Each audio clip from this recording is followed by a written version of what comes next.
The balance would change because the current state of play is that telecoms network operators have a termination monopoly. They would seek to expand that termination monopoly through this dispute settlement mechanism. And it's logical that they would do that. They would game the system in such a way that they would be able to leverage that monopoly into the last mile of their relationship with these content application providers and content delivery networks. As such, the fundamental balance that exists today would change. The natural after effects of that would be multiple disputes where very few exist, potentially leading to higher prices, possible degradation of quality as those parties who are not happy with the resolution try to seek alternatives. The open architecture of the internet is based on an industrial model which is developed freely through the market. As a result, regulation has not intervened at certain fundamental levels and has allowed it to develop in the way it has. Once you intervene with regulation on an environment which has its own dynamic, you change the dynamic. And the question then is, what is the after effect on that? Unlike telecommunications, which is quite an easy industry to understand, the internet ecosystem is very complex.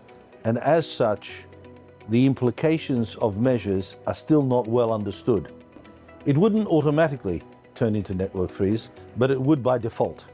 Once you say that a system which is currently working and is successful and results in essentially free interconnection is suddenly now going to be subject to dispute resolution, and the parties who have the benefit of raising the price of interconnection fees are going to be the ones triggering the dispute settlement, the net result of that for any arbitrator or any settler of disputes will be to impose a price.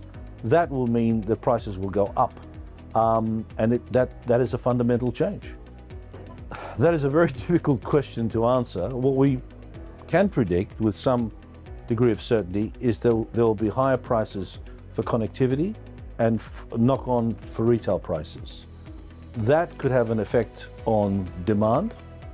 It could also have an effect on quality as companies try to do a workaround.